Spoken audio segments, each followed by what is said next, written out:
Folks, I'm excited about today's Word on the Street. We have Miro Rin with us right here. How are you, Miro? Hey, how are you, Brant? I'm Miro, and my Chinese name is Rating Rin. If you Google my Chinese name, you can see a lot of report about me and about my experience. Well, it's your experience that brings you to us here today. So happy to see your face. You've gone through quite an ordeal. You have quite a story. And with no further ado, we want people to know what you went through and how you got to us here today. Yeah, I think it's really important to share my experience to let more and more people know what happened in China, what happened to the Christians in China. Well, tell us your experience from when things seemed normal and how you remember things beginning to change, perhaps escalating against religious freedom and, of course, the usage of this pandemic and such. When did you start to see persecution really ratchet up this last time? Okay, actually, I was baptized when I was 16. It's 10 years before, 10 years ago. So it's quite for a long time. And I always stayed in the same church. And my pastor is Pastor Wang Yi. He is quite famous. Before he became a pastor, he was a lawyer, he was a professor, and he is really famous. He is a writer. But because he always talked about something about democracy, about religion, about the government, maybe something about 1989. Yeah, so he is quite, I don't know how to say, quite special to the government. That means in some special day, he will be monitored, such as the June 4th. And after I know him, after I know this church, actually it's the first time I joined in a church. I joined in some religious thing.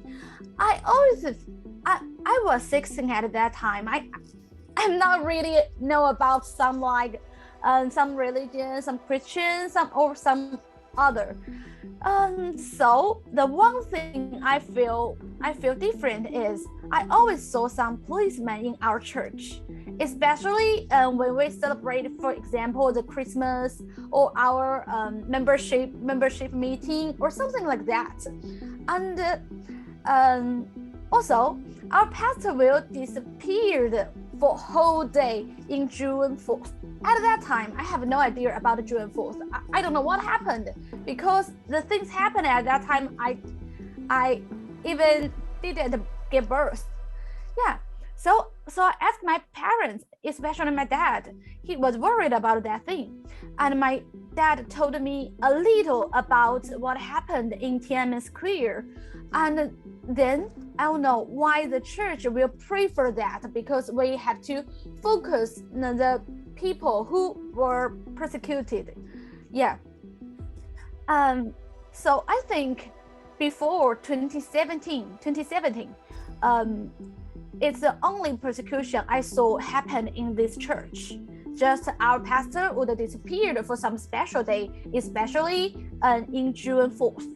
But after 2017, everything changed. I can feel a lot of persecution. For example, we have a great celebration in 2017 because we are reformed. We are a reformed church. We'll have some memories about Martin Luther. So at that year we have some activity in Hong Kong or in Indonesia, but we just found many people cannot go out, cannot leave China.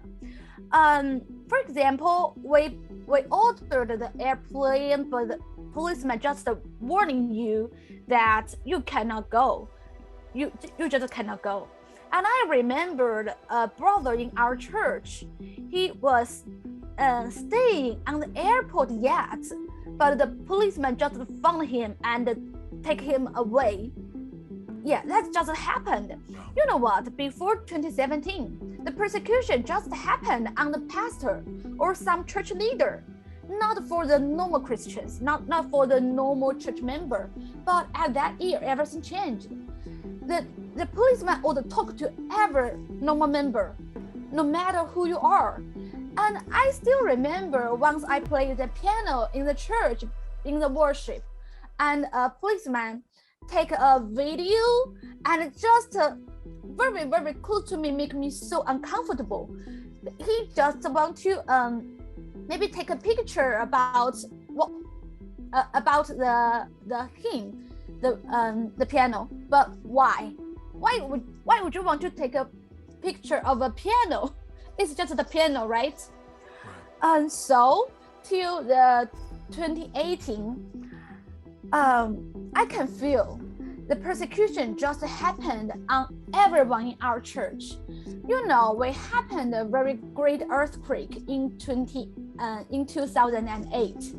In 2008 in Sichuan, we called it Wenchuan earthquake. And in 2018, it's 10 years to remember that big disaster.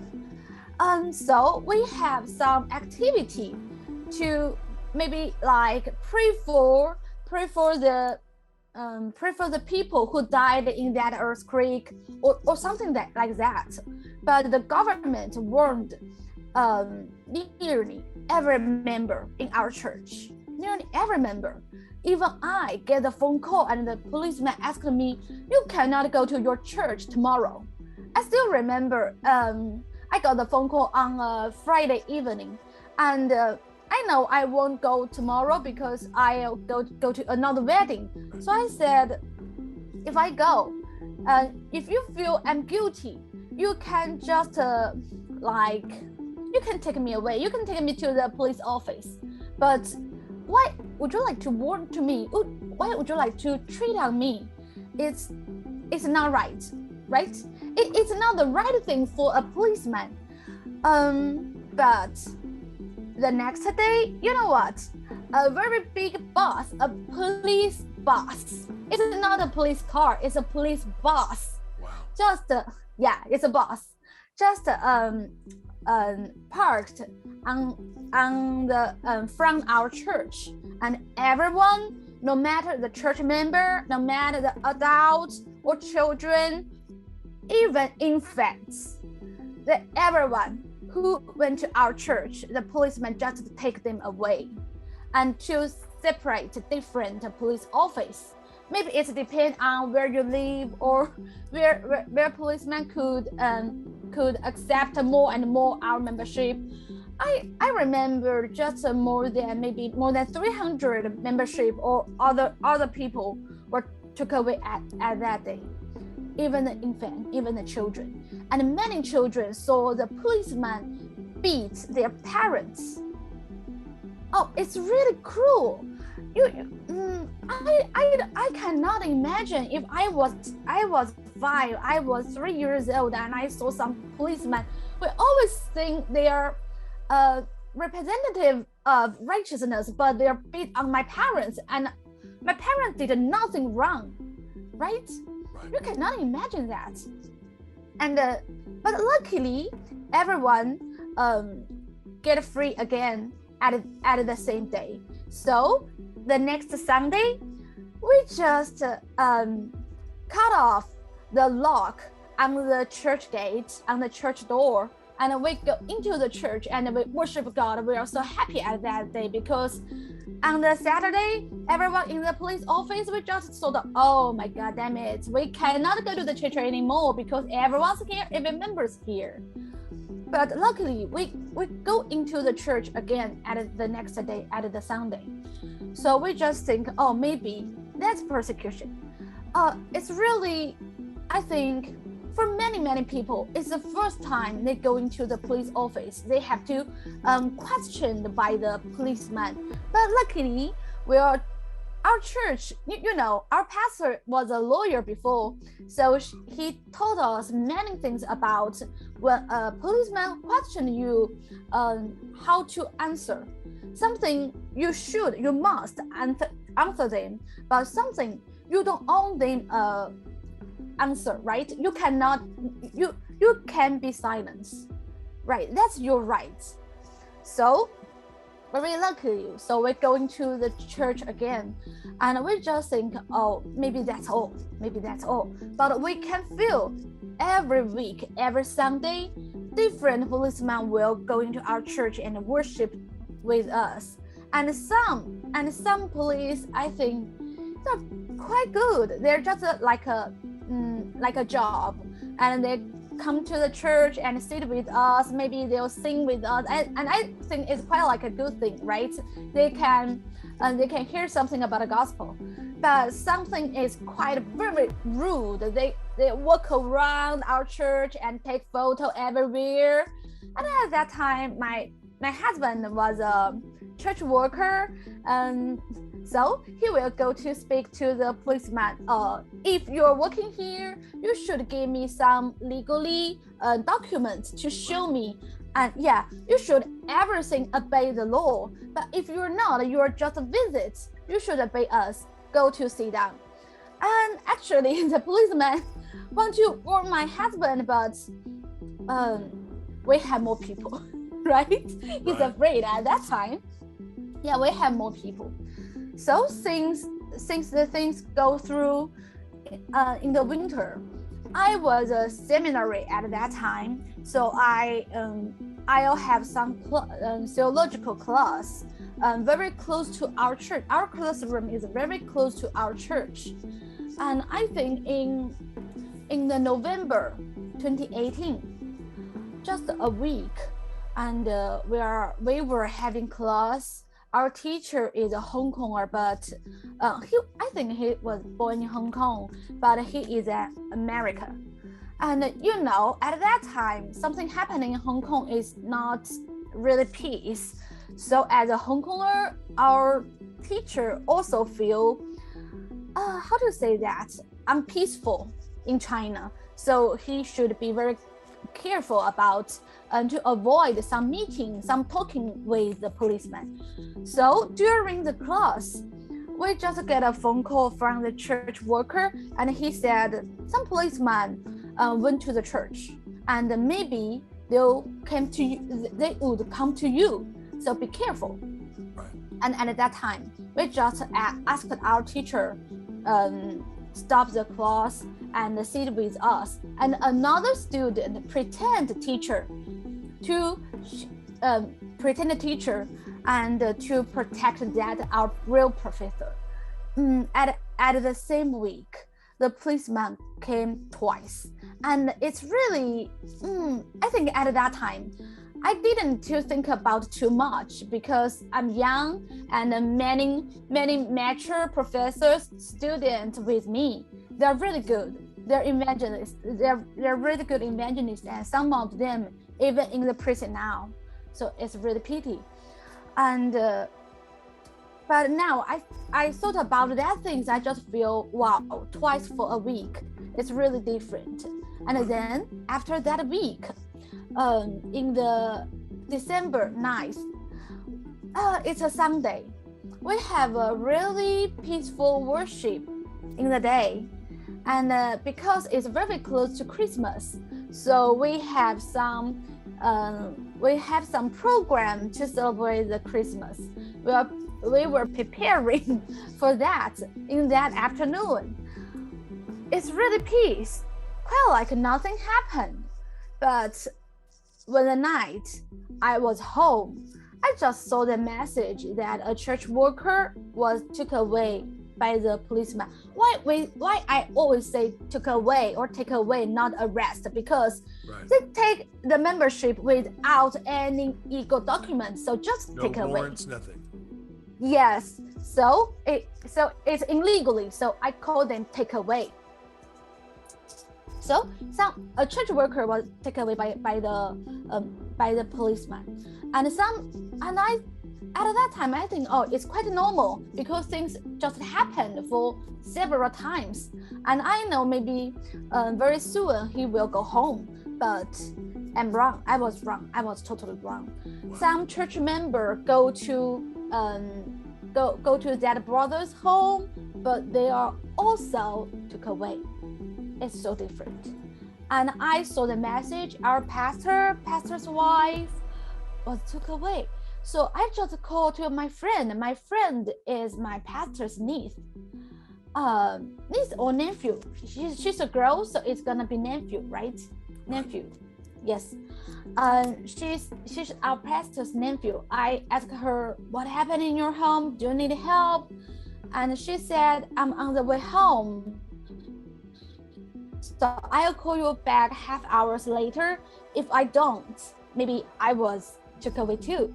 But as you know, I never got she call back.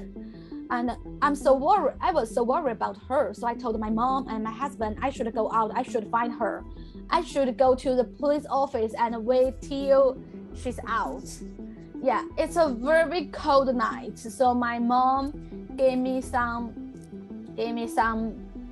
jacket, a bottle, and a telephone charge or something like that. Right.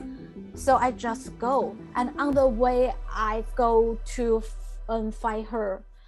I saw many messages from our church member or some classmate in our seminar. They said policeman was knocking their door and they don't know what would happen. And I just sent message, ask them, calm down, I'm coming. I want to be together with you. But someone just disappeared because they were took away by the policeman. Their phone was took away too. It's quite a horrible thing, you know. Someone, they talk to you but just disappeared. You don't know what would happen to them and what would happen to you. And at that night, I didn't see my friend because she was sent back to her hometown immediately. And when I thought about if I can go home, but I just got a phone call. A friend of my husband, he was took away too, and he was from Xinjiang. We all know what happened in Xinjiang, right? So we're so worried about him. So I and my husband, we went to be together with their parents. And I didn't go home at that night. In the 4 a.m., I was sleeping in my friend's house, and I got a phone call from the policeman who has the authority to who monitor me. They asked, where are you? And what's the relationship with you and Liao Chang? Is my father's name. We don't have the same last name, so they're still wondering what the relationship with us, and ask my address to check my information just. And I was thinking if they came to me, maybe they won't bother my family. So I just share where I am, and you can find me. I'll cooperate with you. But at that time, I have to say I'm so afraid of that. Yes, because maybe they'll put me into prison, and I even did nothing wrong. I just a Christian, just that. But I'm wrong again. They didn't find me at that time. They don't trust me. They just saw me like a singer, like a bad guy. So they won't trust me. They just guarded my parents, my younger brother, even my dogs at home. You know what? Even my dad took my dogs to walk around. There were two people followed my dad. Why? He just took the dog to go around. It's very normal, right? And I have to say, I have a younger brother. He is an adopted baby.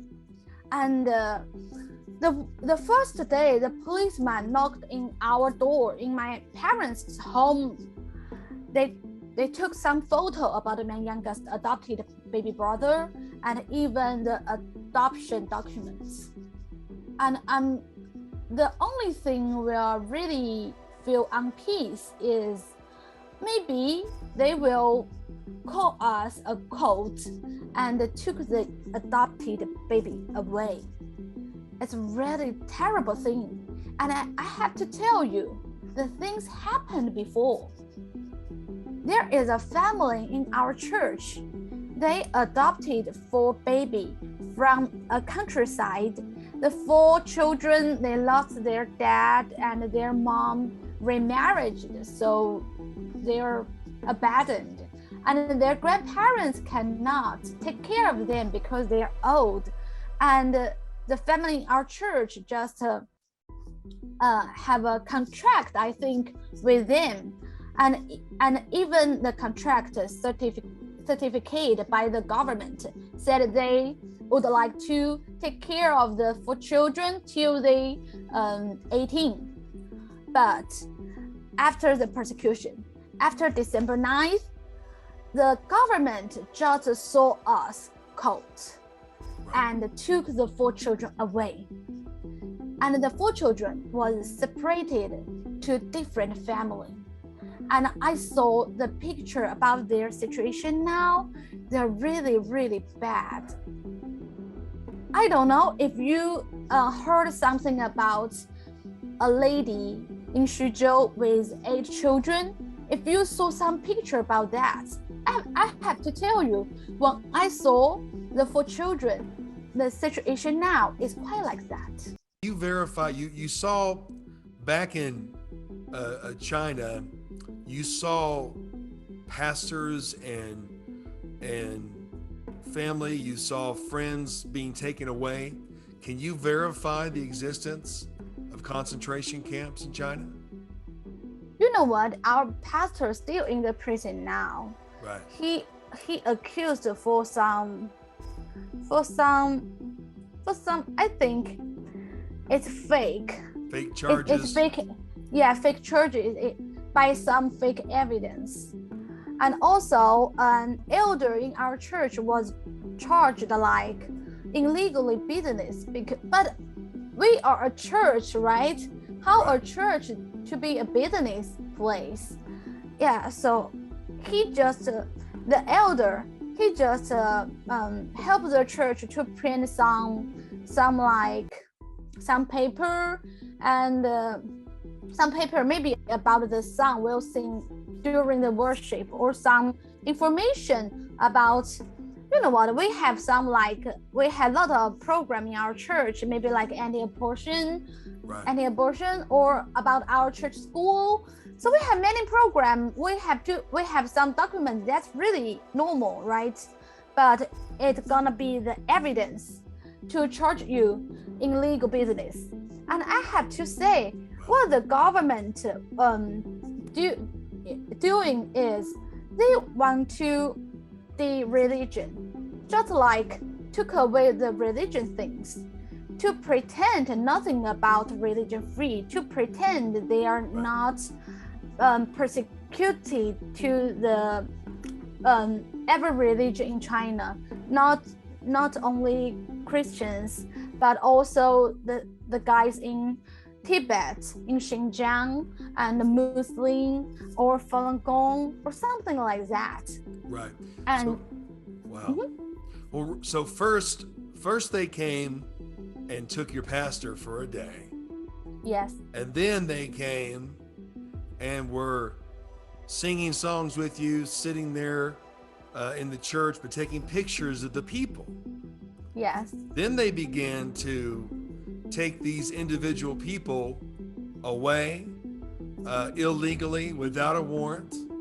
Yes. Even beating people. They were taking away the old, the young, even the infants who would eventually, and then they labeled you a cult, and then they came after the homeschooling.